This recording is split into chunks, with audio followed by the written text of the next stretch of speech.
Bonjour à toutes et à tous, aujourd'hui on va vous parler de petits peuples. Petits peuples, ce sont justement des petits peuples de la forêt qui fuient les humains et qui vont trouver refuge dans un vieux jardin abandonné pour se servir de tout ce qu'ils peuvent trouver sur place, une vieille cafetière, un vieux transistor, etc., pour construire leurs éléments d'habitation. Mais attention, ils sont tous en rivalité les uns avec les autres, qui sera le meilleur petit peuple du jardin.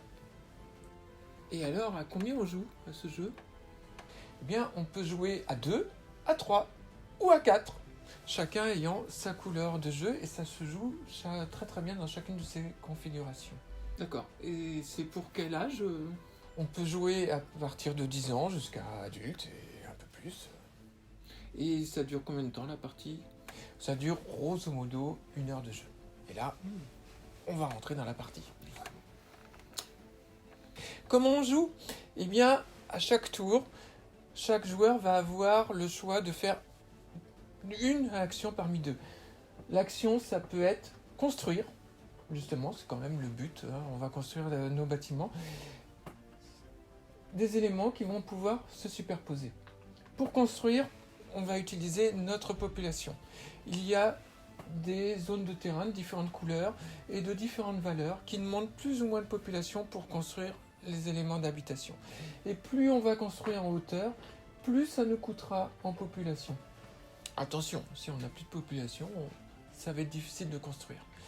D'où l'autre action possible dans notre tour de jeu, c'est déconstruire un bâtiment qui nous rapporte le double de la population nécessaire à sa construction. Donc ça nous aide à remonter notre population et à reconstruire par la suite. Donc le tour de jeu, c'est construire, comme je l'ai dit, et ce qui est intéressant dans le jeu et qui en fait tout l'intérêt, c'est que chaque zone de terrain, ici, est la reproduction en miniature de l'ensemble du jardin. Vous trouvez 2 cases, 3 cases, 2 cases, c'est équivalent aux 2 zones, 3 zones, 2 zones. Si j'ai construit ici, il y a la magnifique rue va m'emmener donc dans cette zone de terrain où le prochain joueur va pouvoir construire sur une des cases de couleur. Et dernière subtilité, c'est le joueur qui vient de construire qui indique quel est le prochain joueur qui va pouvoir faire son action ici. On va continuer comme ceci jusqu'à essayer de faire des objectifs qui sont en cours de partie. Ils sont ici devant, il y en a toujours 4 qui sont visibles. Et quand je réussis à faire un objectif, je vais poser un chapeau. Faire un objectif, c'est par exemple ici, créer un bâtiment d'au moins 2 étages sur une case jaune, à côté d'un bâtiment d'au moins 1 étage sur une case jaune. C'est ce qu'on réalise ici. Et au moment où je le réalise, je pose un magnifique chapeau en forme de feuille qui va indiquer que mon objectif est réalisé grâce au bâtiment que je viens de terminer. Et ce bâtiment ne pourra plus servir pour compter dans un objectif autre. À la fin d'un tour de jeu, quand tout le monde plutôt aura joué, on va compter dans chaque zone qui est majoritaire.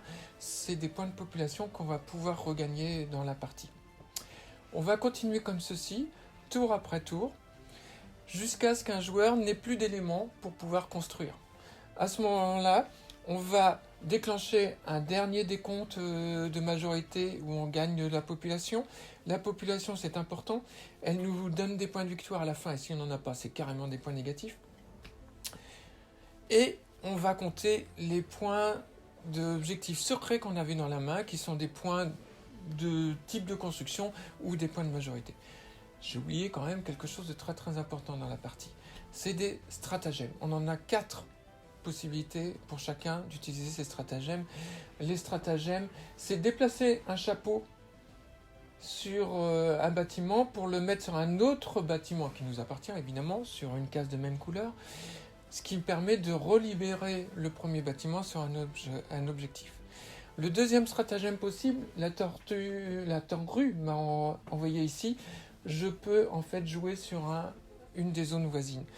Et le troisième stratagème possible, très très méchant, je vais pouvoir déconstruire carrément un bâtiment adverse pour le remplacer par un bâtiment de ma couleur. Attention, ça me coûte très cher en population que l'autre va pouvoir regagner. C'est ainsi que voilà, il va falloir jongler entre ces bâtiments, entre les majorités, etc. pour arriver à ses fins et regarder qui aura le plus de points de victoire. Cool, et qui sont les auteurs, éditeurs du jeu? Alors, les auteurs, c'est un couple, c'est Nathalie et Rémi Saunier, un couple de Nantais bretons absolument adorable. L'illustrateur, c'est Maxime Morin, et l'éditeur, c'est Bombix, situé à Quimper, encore des Bretons. Ah oui, c'est breton. Ouais, c'est breton comme jeu. Et c'est de la 3D ton machin là Bah oui, quand ça même. c'est sûr. Hein. C'est de la 3D, alors magnifiquement sculpté, les feuilles, la tenrue, mais de toute façon c'est vraiment important puisqu'on va construire en hauteur et la hauteur est décisive dans le jeu. Bah ouais, maintenant on joue. Ouais, hop, on y va.